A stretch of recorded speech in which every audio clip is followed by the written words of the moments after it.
Okay, last year I preached a sermon called "Doing the Same Thing," and in the sermon "Doing the Same Thing," we looked at a number of good habits and a number of bad habits that we can have in our lives. Now tonight's sermon is going to be kind of basically continuing on from where that one left off.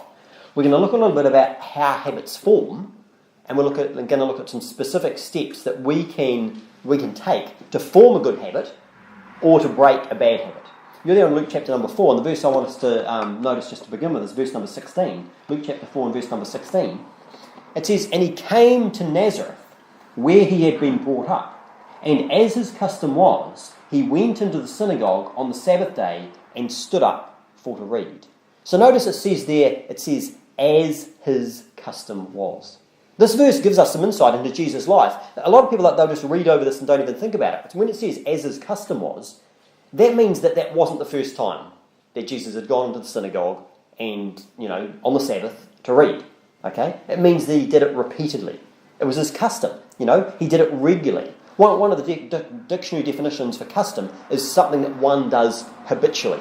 Okay? Look, if you would, at Luke chapter number 22. Luke chapter number 22 and verse number 39. Luke chapter 22 and verse number 39. It says, "And he came out and went as he was wont to the Mount of Olives, and his disciples also followed him." It says that Jesus came out and went as he was wont. Now, when it says as he was wont, the word want, that's W-O-N-T as opposed to W-A-N-T, that's defined as one's customary behaviour. If you look it up in dictionary. When it's talking about a person, it means that they were in the habit of doing something. And so what a habit basically is habit is something you do it repeatedly, you do it over and over. Now, God has designed us in such a way that we can learn to do things and basically do them automatically, without even having to think about it. Think about, when you learn to walk, it's probably the most obvious example. You might not remember, but, it actually took a lot of conscious thought. If you've ever seen like a toddler when they're walking, it's like there's a lot going on. Obviously, physically, there's things going on, but there's things that are actually mentally going on in their head. In other words, there's like a process of trial and error.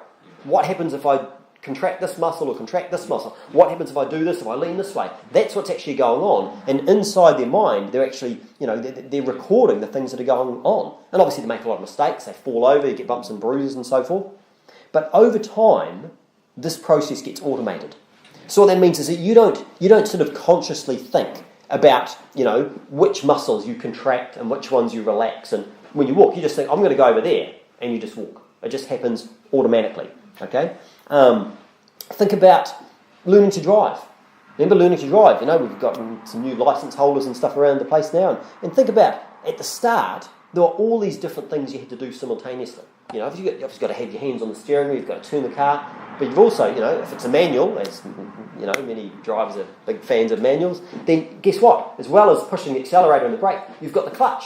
Yeah. So you've got to put the clutch in and you've got to change gear. And you've got to decide when to do that and how soon to let the clutch in and out and so forth. Maybe you're doing a hill start, all these different sorts of things.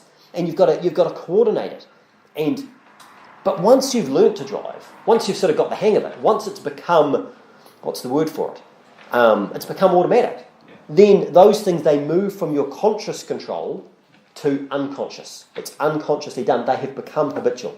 Now, last year we looked at a number of examples of good habits and bad habits that we see in the Bible. What we're going to do tonight, we're going to look more at the process, basically the process of forming and also of breaking habits.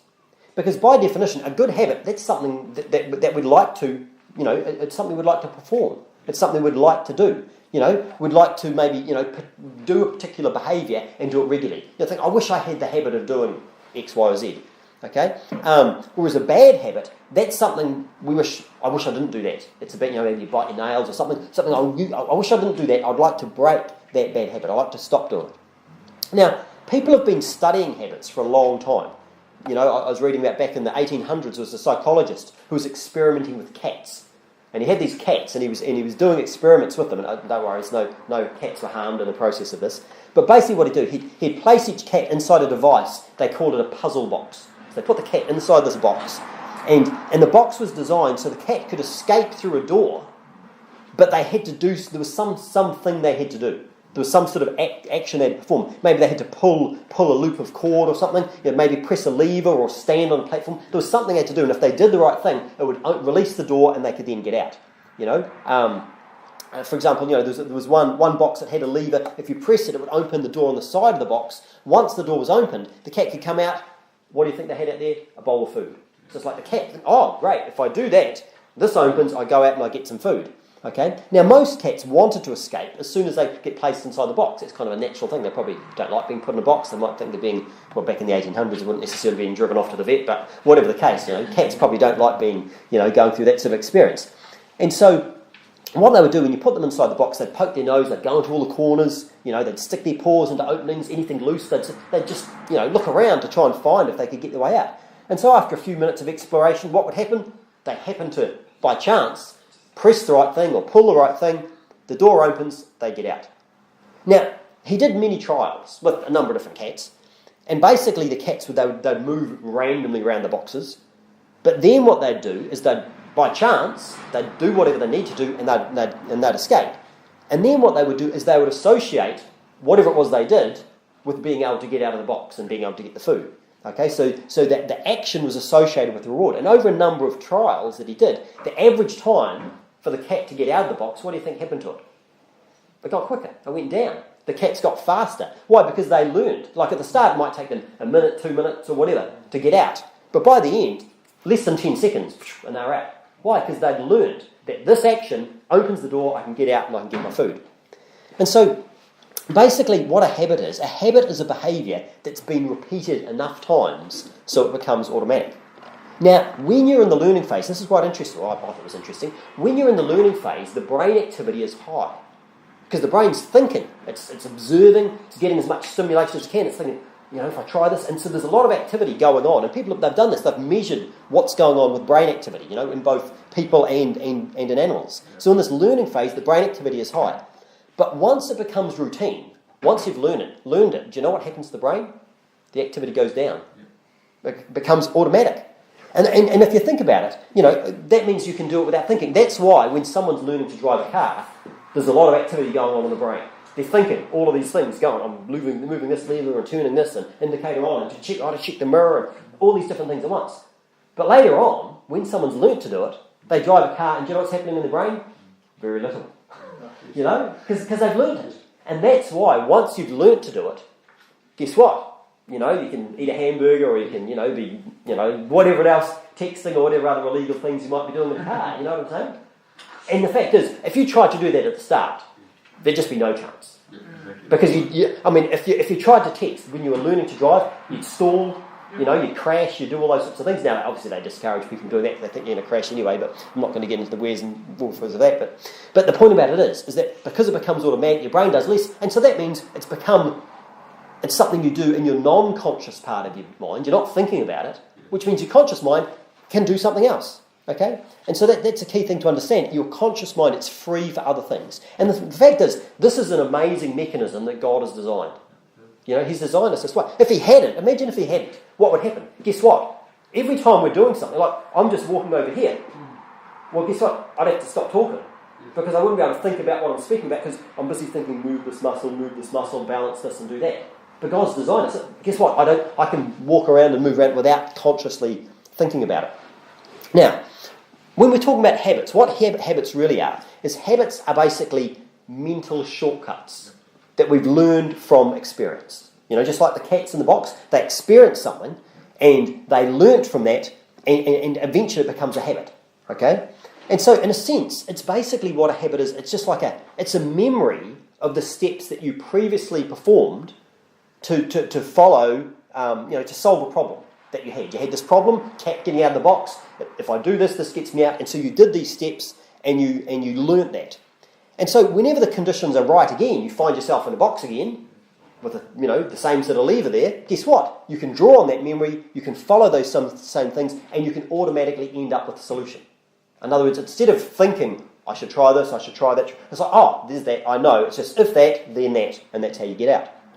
And so the one of the main reasons why the brain remembers the past is because so it can predict what's going to happen in the future.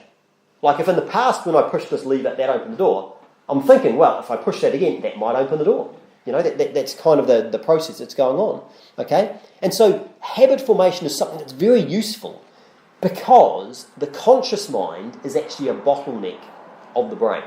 It's one of the sort of, it's a bottleneck, it's a restricting thing. Because basically, the truth is your conscious mind can only pay attention to one problem at a time.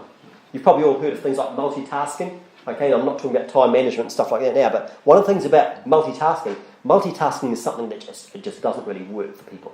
If you're doing something mindless, if you're washing the dishes, guess what? You can, listen to an audio book or do something else at the same time. You can have a conversation with someone while you're washing or drying the dishes, can't you? Why? Because washing and drying the dishes, if you've done it a bit, you know how to do it, so you don't have to think about it. But, when you're first starting out, you've got to put all your attention to it. Now, we use computers, and computers are really good at doing this whole multitasking thing. But really, they don't really do multitasking. All they do is they just do one thing, and then really quickly change and do something else, and then really quickly change and do something else, and then go back to the first thing. And so they just do a bit of this, a bit of this, a bit of this, a bit of this, a bit of this, a bit of this. And what they're really doing, the technical process, it's actually called context switching. It's context switching is what it is. Well, guess what? We're the same. We have to switch context. But what that means is that when you go from doing this thing to doing something else, then in your conscious mind, there's a whole pile of things you need to remember about that. And that's why, like when you're working, it's really good to focus, so you're not disturbed. Turn the phone off, in fact, put the phone in a different room is a good idea. Have things so you're not going to be interrupted. And you can focus, because when someone interrupts you, they can say it can take 10 or 15 minutes, or even more longer than that, to actually get back to where you were beforehand. So it's very costly. Okay, so this whole chopping and changing is not something that we want to do, okay? Because, our conscious mind, it can only pay attention to one thing at a time. And so, because of that, our brain is actually always working to preserve our conscious attention on whatever is the most essential thing, whatever is the most important thing. And so, whenever possible, what the conscious mind likes to do is basically just, delegate tasks to the non-conscious mind, something that can do it automatically. Okay, and so that's why it comes up with these rules. If this, then that, and if you've got enough of them, okay, I know what to do. You don't need to check in with the consciousness, it'll just do it automatically. And think about something like breathing. Now, who can breathe consciously? We all can. We can decide, I'm going to breathe. I'm going to breathe in. I can just hold my breath. I can breathe out. But guess what? Most of the time, are you thinking about breathing? I mean, what about when you go to sleep? Do you have to wake up to keep breathing? No. It happens automatically without you even thinking consciously about it, okay? And there's lots of processes in the body where that happens. It just happens automatically, okay? And so this is basically what's going on when something is a habit, when a habit is formed. So what habits do? They reduce the cognitive load, if you like. They free up your mental capacity so that you can allocate your attention to other things. You don't have to be paying attention to all these different things because it's running on autopilot. Now, here's the thing. There are basically 4 parts that make up a habit. There are 4 parts that make up a habit. It might be worth, if you've got a pen, write this down, because if you put these 4 points down, you can actually look in your own life, look at things that you do, and you can see, now, where does this fit in? Where does this fit in? There's 4 different things. The first thing that makes up a habit is the cue. That's like C-U-E, a cue or a trigger, you might call it. And basically what this is talking about, this is when you notice something. You put the cat in the box. Guess what? The cat's noticed, I'm in a box. I'm in a box and there's a lever over there, or there's something over there. Okay, the first thing is the cue. The second thing is the craving or the desire. And that's you want something. Cat in the box, what does the cat want? The cat wants to get out of the box. Okay? So you've got the cue, that's the trigger. You've also got the craving, the desire for something else. Then you've got the response. And the response is basically some sort of action, something you do as a result of that. And that you could probably say that's what the actual habit is. The habit is the action that you perform. And then the final thing you have is the reward. The reward. And that's where you obtain something. Okay, so you've got the cue, that's the trigger. You've got the craving or the desire. You've got the response or the action, the thing that you do. And then you've got the reward. And that's the thing that you get out of it. You get out of the box. You get the cat food. Well, the cat would like that and wouldn't be too keen myself. But anyway. Now, if we understand these 4 basic components, we can use them to create good habits. and also to break bad habits. So, just looking at the first one, the cue. If this is a habit you want to form, what should you do with the cue? Well, it's something you want to make it so that you observe it. It's something that's make it obvious. You know what I'm saying? In other words, say if you've got something you want to do, say if you want to have the habit of playing tennis. Well, a good idea would be to put your tennis racket in view. Don't put it in the top of the closet away so you can't see it. Put it so it's in your room. So when you walk into your room, there's the tennis racket. You know? It's going to be a cue. You see it, because when you see that, what's going to happen? Your mind's going to go, tennis. Maybe I should play tennis. Okay? You know, you want to go to the gym. What do? Get your gym gear out. Have it all ready and prepared. You see your gym gear. You know, that could be something that can remind you. I mean, I've got some dip bars at home. And I used to keep them in the garage, but I didn't sort of really notice them in there. So I put them in my office, and guess what that means? Every time I walk into my office, I see the dip bars, and I think, I haven't done these for a while, so I do some dips. You know? Why? It's just a cue. It's something, it's a trigger. Okay? It's interesting, they had, one of the things that can help to provide a cue is when you actually think about when it is that you're going to do it. When it is you're going to do an action, or where you're going to perform it. And obviously what action you're going to perform. There was a study I was reading about where they had a bunch of people that were doing exercise. They divided them into groups, and they wanted them to track when they did exercise. And the first group, they just said all you have to do is just record when you did exercise. Just keep a note of it. That's all they had to do. The second group, they had to keep a note of it, but they also sort of showed them some stuff to motivate them about the benefits of exercise. But then the third group, they had the same things as the second group, but then they also said, please complete the sentence. And the sentence was, during the next week, I will partake in at least 20 minutes of vigorous exercise on a particular day. And they had to choose the day. At a particular time, they had to choose the time, and at a particular place. And so they had to choose the time and the place, the day, time, and place. Well, in the first two groups, the amount that they exercised, and actually, they had about sort of 30 to 40%, getting through. And the fact is, actually, when you track things, it actually increases the amount that you're likely to do something. When you just record it, that increases it. But the group that said, at this day, at this time, in this place, I'm going to do it, it was over 90% that did it. Over 90%. Okay? Other simple things, we can just have a little cue. There was an example where they had like in a cafeteria. And in this cafeteria, they had soft drink or whatever in like a fridge where people could buy the soft drink. Well, what they did, they put bottled water in there as well, and they put bottled water around various places around there. What do you think happened? The number of people that were having bottled water, that bought bottled water, that went up. The number of people that bought soft drink went down. Why? Because it's just this visual cue. You can see it there, right? The soft drink was still there. But when you had, more bottled water around the place, then more people would buy that. I mean, you've probably been in fact, some people here work at supermarkets. You've probably noticed that they have the aisles in the supermarket, at the end of the aisles, they have these sort of big piles of some product or other, don't they? And I was reading that a large percentage of Coke sales come from those stands at the end of the aisles. That's what they're for. Because when people see it, it's a cue. Oh, I need a Coke, I need a drink. It's the same thing, depending on where you put them in the shelf. If they're way down low, or if they're way up high, whereas if they're right at eye level, it's more likely to be purchased. Why? Because it's right there, you see it. Okay? In fact, I was actually reading, I think they said, we've got about 11 million sensory, receptors in the body, and about 10 million of them are visual. The most senses that we've got in our body, our biggest thing is vision. If you see stuff, so put something out there. So that's the first thing you've got the cue. So if you want to have a good habit, then you want to alter your environment, make it obvious, put it in front. The thing you want to do, put it there. Now, of course, if you turn that round the other way and think, well, if I'm trying to break a bad habit, then what would you do? You do the opposite. If you've got something that you don't want to do, then get it out of the way. If you've got a food you don't want to eat, well, obviously, don't buy it in the first place, but let's say you say, okay, I want to have this treat now and again. But don't put it in the front of the pantry. So as soon as you open the door, there it is. Put it out the back. Put it so it's out of sight. Now, if you want it, you can still go and get it. In fact, I was reading about these people. They're into what are they called? Those Pringles, I think it is. They like Pringles. But what they did is, to reduce the amount of Pringles, and it was both a husband and wife, To reduce the amount they ate, guess what they did? They kept them in the car. So they had to go outside into the cold, unlock the car to get out the Pringles. Now they could still do it, but it just wasn't every time they opened the cupboard, there's the Pringles. Okay? So it just reduces it. That just kind of makes sense. Okay, so make it obvious. The opposite, to break that bad habit, make it invisible.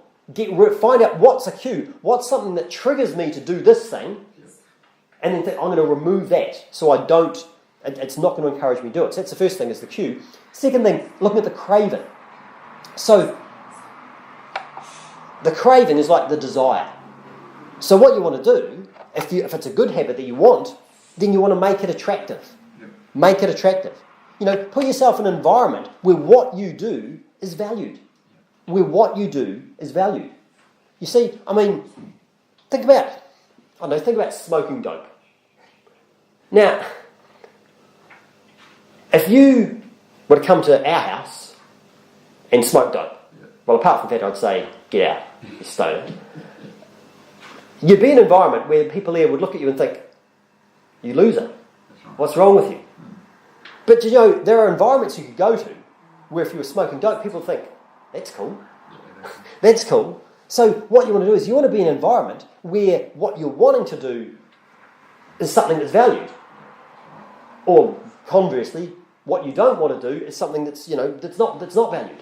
Okay? So it's going to, you can do other things. You can do you can add a reward to something. You can say, because obviously things have their natural reward, but you can add something. You can say, well, if I do this particular thing, I'll allow myself to do something else. Say if I don't spend money on this food, then I'll put that money into a savings account and save up for, a new pair of shoes or something, depending on who you are. Some people might be right into that. Okay? Not only that, how you talk about something can make it more attractive or less attractive.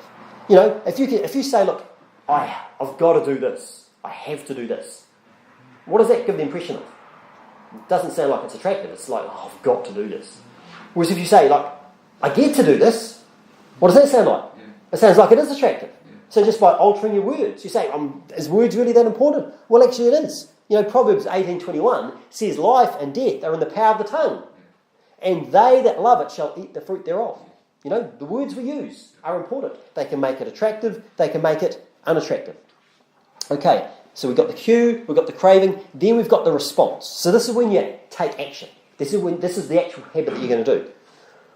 What are some things that you can do to promote a good habit or to, reduce a bad habit?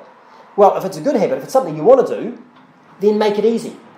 Make it as simple as possible to do. Make it so it's easy to do. It's kind of related to what we were doing before. Put the Pringles in the car. Let's make it hard. Make it easy. Put it right out there. If you want to eat more fruit, have a bowl. Put them on the bench right in front of you. Very easy to do. Okay. Maybe you want to draw more. What do you want to do? Put your pencils, pens, notebooks, put them on the top of your desk. You can see them, easy within reach. You want to exercise, put out your workout clothes, your gym bag, all that sort of stuff. Put them all out there ready ahead of time. You want to improve your diet, you want to eat better. What could you do? You could, chop up your fruits and your vegetables and things like that in the weekend. Put them in a container. Daniel's done a bit of that. With his lunch, getting it prepared. What's easier if you've prepared it already and you get up in the morning, hey, there's my lunch. Or you get up and it's like, there's nothing. What am I going to do? Am I going to make my lunch now? I'm going to look at the time. Or will I just, shoot over and grab some fast food? And that's what it's talking about. It's just like, make it so that it's easy to do. Create an environment where doing the right thing is as easy as possible. Make it as easy as possible. And something else you can do, if you're wanting to form a habit for the first time, start small. Start really, really small. Decide, I'm going to do something that's going to take less than 2 minutes. Less than 2 minutes. Because if something's less than 2 minutes, that sounds pretty easy, doesn't it? You reduce the resistance to it. Make it easier. And then later on, after you've formed the habit, then you can increase the duration. In other words, master the habit of just showing up. Just doing it. Just doing it a small amount. Because the thing is, you've got to form the habit first. And then once it's been established, then you can improve it. Okay? Think about the example of this. Think about this. What's easier to do? Is it easier to run an ultra marathon, or a marathon, or a 10K, or a 1K, or put your running shoes on? Which one's easier of those? Just putting your shoes on, isn't it? That's the easiest. Ultra marathon, that's the hardest. But did you know that every time, if you look at those things, those are actually subsets of each other? Like every time you run an ultra marathon, do you know what you've done? You run a marathon plus more. Every time you run a marathon, you've run a 10k plus more. Every time you run a 10k, you've run a 1k plus more. And every time you run a 1k, what do you do first? And the same with all those other ones. You put your shoes on first. Okay? And so what you want to do is start small. Get into the habit. Just do the little thing, and then over time, it's going to come easier. So we've got the cue, we've got the craving, we've got the response. Then we've got the last thing is the reward. And when it comes to rewards, what you want to do is you want to make it desirable. You want to make it desirable. Because the thing is, you've got immediate rewards, and you also have delayed rewards. And the thing is, every habit, it actually produces multiple outcomes across time. You know what I mean? I mean, think about the habit of going to the gym. Well, I mean, what habit is it? Obviously, one of the things going to the gym is going to do, you've got the immediate habit. The immediate response is, when you exercise, what's going to happen? Your blood flow is going to increase, your heart, you're going to get lots more oxygen, and you have that general, you feel good. Okay? There's that immediate thing that's going to happen. You're also going to get, you might get hot and sweaty and smelly. That could also happen too. Okay? But down the track, what's going to happen is your fitness is going to increase. Maybe your muscles are going to get larger or stronger, or, you've got these health benefits that are going to happen. Probably longevity. People that exercise regularly live longer than people that are sedentary. Okay? So, you've got the short-term things, but you've also got the long-term things. And so what you want to do is maybe focus on the positive things. Like focus on thinking how good you'll feel versus how much you might get smelly or sweaty. You know what I'm saying? Focus on those things that are desirable. In fact, there was another study I was reading too. It was talking about how people who they got them in and they were going to do, must be another exercise program again, and they asked them, what is it that you're trying to get out of this exercise program you're doing? And what they found was that some people had a sort of, I'm doing it because it makes me feel good. It makes me feel great. I like the way I feel when I exercise. Some people like because it's going to make me healthy down the track, because it's going to have this, this long term. And when they got them back, like about a year later, what they found is the people that kept exercising were the people that focused on that it would feel good in the short term. The people that had the longer term, they were less likely to continue. Okay, because it's really far off, and it's hard to see the results of that. Because that's the thing with habits, is it's not something you actually see immediately. In fact, there was a thing, there was a guy, some French guy, that he basically said, what do you say? He says, it almost always happens that when the immediate consequence is favourable, the later consequences are disastrous and vice versa. And so it's interesting because often what you've got the short-term thing can sometimes be bad. You exercise, it can be painful, but you feel better in the long run. You maybe take some sort of substance, you drink alcohol or something, it might feel good at the start, but in the long-term consequences are bad. The health consequences and various other sort of things. And he says, look, often the sweeter the first fruit of the habit, the more bitter are its later fruits. And so what we actually find out is that we want to look at the good things and maybe even bring some short-term benefits in. Make some things that are going to help us to think, I want to do this. Okay? So when we look at these four things, we look at the cue, the craving, the response, and the reward, what we basically have is that the cue triggers a craving. Okay? The craving motivates a response, and then that provides a reward, which then satisfies the craving and ultimately becomes associated with the cue. So it's like these things are linked together. So then the next time you see the cue, it's going to be linked to saying, okay, with that cue, I'm going to desire it because this reward is associated with this cue. I desire that reward. Okay? And there's even chemical reasons that they've gone and looked into that does that. Like you've got things like dopamine and stuff like that. Like initially when you first do something that you enjoy doing, you get this like a spike of dopamine, which is it's like a natural pleasure chemical. And so it's going to encourage you to do it again. But did you know that later on, once you've done the reward a few times, when you see the cue and you have the desire for the reward, that the desire, the craving, actually produces a dopamine spike. That it's actually just from just thinking about it.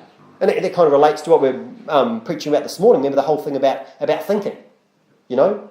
That what you're thinking is going to have a big impact. If you're picturing this positive outcome versus picturing the negative outcome.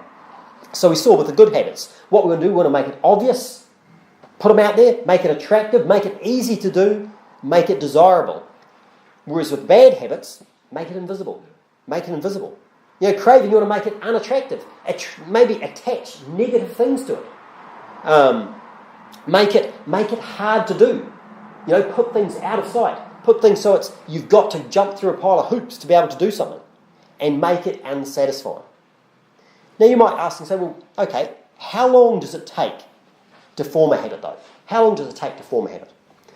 And you read all sorts of things, you know, people say, 21 days or something like that. The fact is that it's not really a matter of time. It's actually a matter of repetitions. It's basically the number of times that you do it.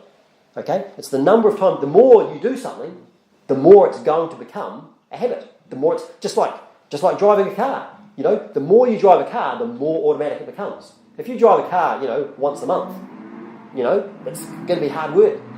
Whereas if you drive it, several times a day, it's just by repetition. That's all it is. Okay? When should you perform your habits? When should you perform them? Well, what do we see back in Luke chapter 4, verse 16? We saw Jesus, it says, as his custom was, he went into the synagogue on the Sabbath day and stood up for to read. This was something that he did on a weekly basis. Doing something on a weekly basis, hey, that's a good idea. You could have things that you do every month. You could have things that you do every year. But to be honest, I think the best thing to do in terms of habit forming is daily. Do it daily. Look at Psalm 61. We sang Psalm 61 just before. Look at Psalm 61, verse number 8. Psalm 61 and verse number 8. It says, "So will I sing praise unto thy name forever, that I may daily perform my vows." That I may daily perform my vows. It's saying, look, doing something daily. Doing something daily. Not that performing my vows. What's a vow? That's something you've promised to do. What's that?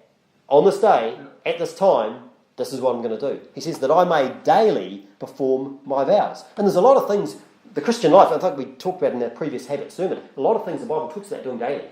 If any man will come after me, let him deny himself, take up his cross daily and follow me. Daily in the temple, in every house, they cease not to teach and preach Jesus Christ. Daily Bible reading. King of Israel, this book of the Lord, write a copy, it shall be with him, and he shall read therein all the days of his life. Doing it daily. A really good idea is to decide, do it at the same time. Do it at the same time every day. If you do it at the same time every day, what's going to happen? It's going to increase the chance of it becoming habitual. If you do it at the same place, once again, if when I'm here, I always do this work here, or I always do this particular thing here, that's going to mean you go there, it's like becomes automatic. That's what you're going to do.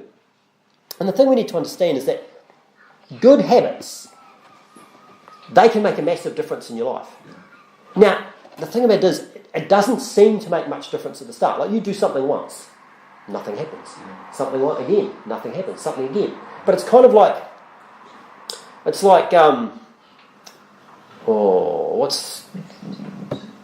talk about like a stone cutter. Think about someone who's he's bashing away, hammering at a rock. And he hits it, and he hits it, and he hits it, and nothing seems to happen. Nothing happens. But eventually, one final hit, and what happens? Crack. Yeah. It breaks. Was it just that one hit that broke it? Was all those ones that went on before? It's all those ones, but you only notice it later on. Okay? And so that's why, obviously that was the reward. So that's why one of the things you want to do is you want to tie in some rewards that's going to encourage you to keep hitting it. Okay? Bad habits, they can break you. So what you want to do, you want to, identify what they are and think, how can I stop doing this? How can I change my environment? How can I alter the cues? Because the truth is, you're going to have habits. Everyone has habits. But which ones you have, that's up to you. I mentioned this morning talking about taking a cold shower. And interesting thing, with taking a cold shower, one way, there's a number of different ways that you can that you can get better habits. And one of the ways, if you want to introduce a new habit, a good idea is to tie it to an existing habit. Okay? So if you've got something you do already, then you say, whenever I do that, I'm going to do this. Whenever I do that, and if that's something you do all the time anyway, then you just tie it in there, and that makes it easier. Now, obviously, having a shower, that's something I do every day anyway, mostly. So having a cold shower, that's not too tricky to do because I'm already in the shower. I'm already got in the situation. Okay, and so by attaching it to that, but of course, remember what was the other one of the things you want to do? Start small, make it easy. Now here's the thing: what do you think would be easier? Would it be easier to just go full on cold shower, or would it be easier just maybe just put your arm in, maybe just put your leg in? Which would be easier? Starting small, wouldn't it?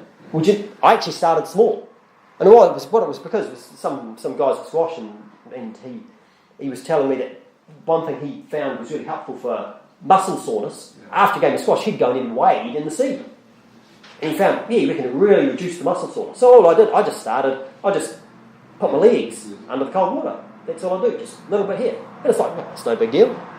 But then, and I've been doing that for a while. And I actually noticed, the muscle soreness in my legs was reduced by, whenever I have a game of squash, freezing cold water on your legs. And so then, I injured my arm, and I got a sore arm. And so it seemed to work for my legs, I'll do it with my arm. And so I started doing it with my arm. And do you know what happened over time? It just became a habit. Now, my arm's been fine for, I can't remember, 6 months easily. But I just still do it, the same thing. And then started doing both legs and then both arms. And then eventually I'd do both legs, both arms, and then you do your chest. And that's more of a shock when you go on your chest and then on your back. And now you just do the whole body. But just by working into it slowly. So building small, developing the habit. And now, is it easy to have a cold shower? It is. It's real easy because I'm just used to it. Just simple as that. Okay? So starting small. Think about, and you say, well, what's cold shower? That's not really useful. For some people it might be. What about reading your Bible? What about you reading your Bible? Decide when you're going to read your Bible. On this day, every day, at this time, how about first thing in the morning before breakfast, I'm going to read this much Bible. And hey, look, start easy. Now look, if Bible reading is not a habit that you have, if it's not something you do every day, start with one verse. Every day, read one verse. Now, is that something anyone could do? It's just read a verse. Yep. Well, guess what? Do it every day. Do it every day. And then over time, increase it from a verse to more than a verse. Half a dozen verses. Something's only going to take, I'm just going to read for 1 minute. Just going to read for 2 minutes. Form the habit. And then over time, it'll build up. And before you know it, you'll be reading a chapter a day, 3 chapters a day, 10 chapters a day, 20 chapters a day. Why? Just develop the habit. Develop the habit. Okay? Now, the thing is, a lot of people think that strong willpower is the most important thing. Having strong willpower. That's what you need to have in order to create good habits or to break bad habits. I think it's all about willpower. You ever get that impression from people? But the truth is that willpower is something that's finite. We've got a limited amount of willpower. And so one of the best things we can do is actually, we can use the willpower that we have to create a good environment. To create a good environment that's actually going to make it easy to do the habits. So use your willpower and decide, I'm going to set up my environment so that way it's going to be easy for me to do what I should be doing. I'm going to set up my environment to make it hard for me to do what I shouldn't be doing. Okay?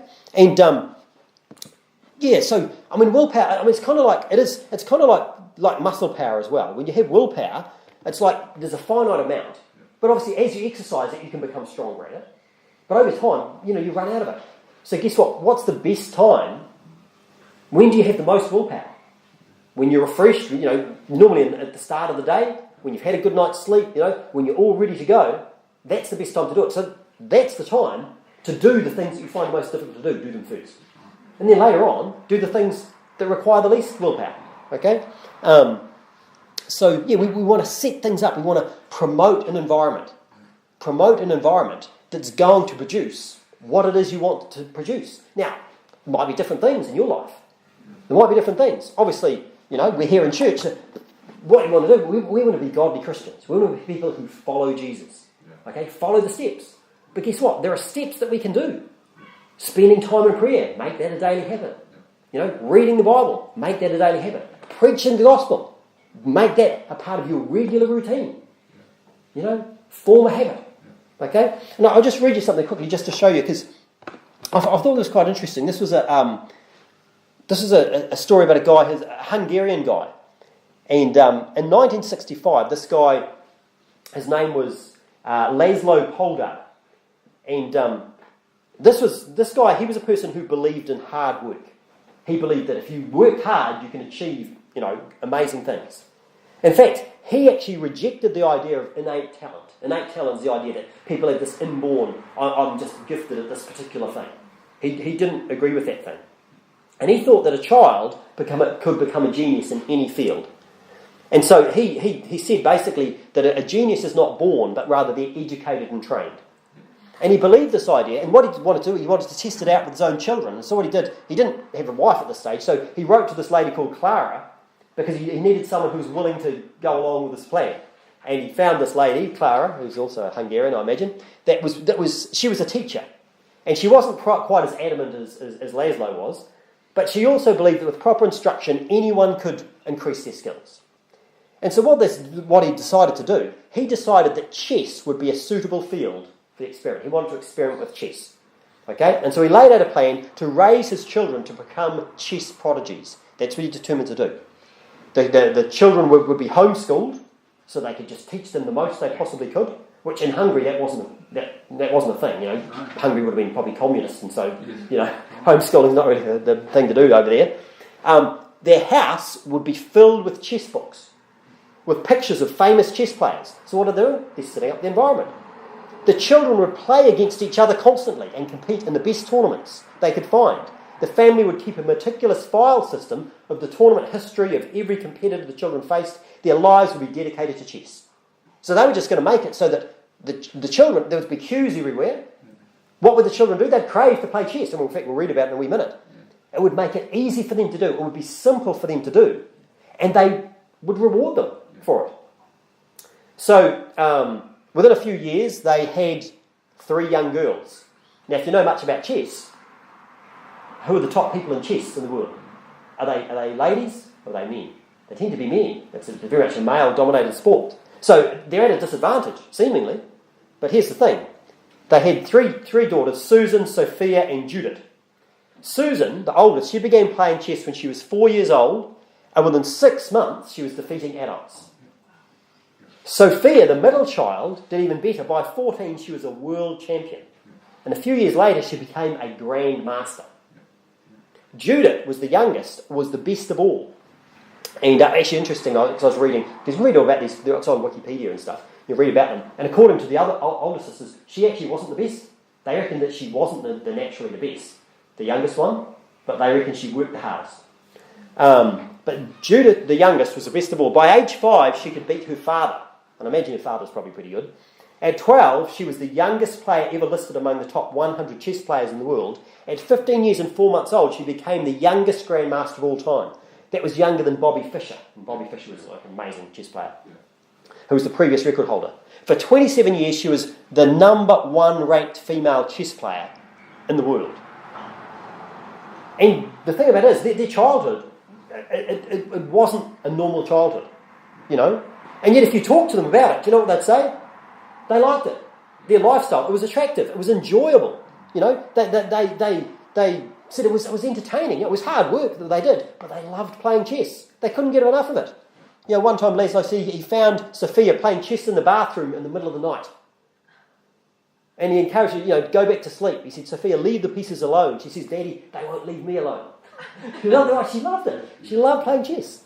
And what they did, they grew up in a culture that prioritised chess above everything else. It praised them for it, and it rewarded them for it.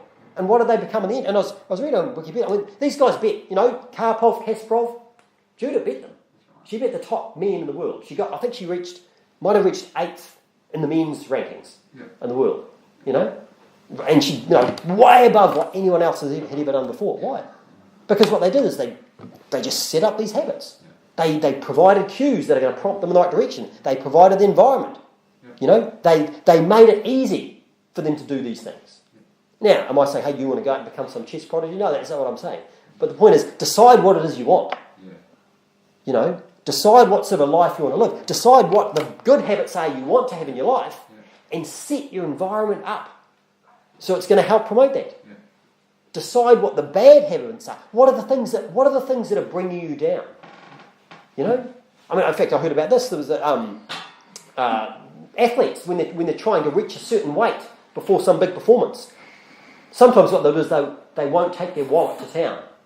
They won't take their wallet to town. So what? So they can't buy fast food. Sounds familiar. I've heard about other people doing that as well. It works. Of course it does. It makes it harder to do something. In other words, you decide in advance what it is you want to do, and then you set things up to encourage that. Okay? Luke chapter number 4, verse number 16, where we started off. Luke chapter number 4, verse number 16. Our ultimate guide, our ultimate model is obviously Jesus. Then he came to Nazareth, where he had been brought up, and as his custom was, he went into the synagogue on the Sabbath day and stood up for to read. As his custom was. Jesus had customs. Jesus had habits. They were good habits. You know, Luke chapter number 22, verse 39. And he came out and went as he was wont. It was habitual, that's what he did. As he was wont to the Mount of Olives, and his disciples also followed. Look through Jesus' life, see what he did. He rises up a great while before dawn and prays. You know, he spends time in the Word. You know, God's Word was in his heart. You know, he was teaching and preaching. That's what he did. He did what his Father wanted him to do. He had these good habits. Jesus didn't have the bad habits. He had the good habits. We want to follow in his steps. He's our example for us. And the fact is, if that's what we want, that's what we should want, then we need to set up our environment. Set up our environment to make it so that it's easy to do what's right. And it's hard to do what's wrong. You know? Create desires. Create cravings. You know? I mean, the fact is, one of the reasons why most Christians don't read the Bible a lot. And one of the reasons why they don't is because they don't really desire it. Now, some people would say, well, that just shows that they're not really saved, you know, because if you were saved, you'd naturally desire to be reading God's Word. Well, the Bible says when someone gets born again, they become a child of God, they're a new babe in Christ. What sort of desires the babe have, you know? I mean, the fact is, over time, you've got to develop the right desires. And you've got to curb the wrong desires. And the fact is, when you read the Bible, and make sure, just on a side note, make sure that your Bible reading shouldn't be habitual. In other words, you should be do it daily, you know, make sure you do it. But when you read the Bible, turn your brain on. You want to keep your brain active, you know. I mean, this is kind of, I don't want to go off on another whole tangent and topic, but the thing about it is, when people get really good at something, obviously forming habits is great. But when people excel, when people master a field, one of the things they do is the words just escape my mind. They do practice, but it's like purposeful practice. It's not just mindless practice. So they do have routines and drills they go through, but they're constantly thinking. In other words, although they're automating stuff, so they can do stuff automatically, they're also engaging the brain and thinking about it. They're engaging the brain. I was having a hit with someone yesterday. Yesterday's morning, I was having a hit with someone. He's just, you know, he's sort of a beginnerish, levelish type squash, or, you know, he's been playing for a while, but he's, you know, reasonably low down. But I was thinking about it, I mean, physically, you know, he'd be as strong as I am. He'd be as fast as I am. You know, I mean, his heart rate's probably, you know, I think he's got a low resting heart rate, 50 or something like that, you know. And I was trying to figure out, what's the difference? And one of the differences is just the perception. It's just the perception that when we're playing squash, I can watch the ball and see where it goes, and I know where it's going to go because I've seen it. Whereas when he watched the ball, he would run to the wrong place. It just was a matter of perception. And so what it is, it's a case of having to observe and learn and continue to engage. Don't get to a stage where you think, okay, I know it all now. I've read the Bible 20 times, so now I'm just going to go through the motions. So read it and engage. Think, I'm going to learn. I'm going to learn something new. Get your mind engaged. Now, it's better to just read the Bible just, you know, routinely than not read it at all. But even better, read it routinely, but think about it. Engage your mind. Think, what can I learn? How can I advance? What new things? Make sure your mind is turned on. And that's what world champions do. When world champions train, they don't just mindlessly go through the motions. They actually engage. And so that means each time they get a little bit better. They get a little bit better. They get a little bit better.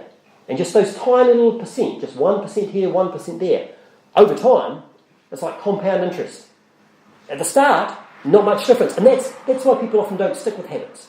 Because they just, haven't really seen your result. But if you keep at it and keep at it, then over time it becomes like, it just goes massively up. Let's pray. Gracious Lord, we thank you for your word. And Lord, I just pray you'd help each one of us to have good habits. Help us to desire your word. Help us to desire your word more than our necessary food. Help us to hide your word in our heart that we might not sin against thee. We're not seeking to become, amazing athletes or chess players or anything like that. We want to be pleasing to you, Lord. We want you to say, good, well done, thou good and faithful servant. Help us to arrange our lives in such a way that you are uppermost in our thoughts, that your word is the guide for our life, that we'll put ourselves in an environment that will encourage us to walk in a way that pleases you. We thank you and praise you and love you. In Jesus' precious name, amen.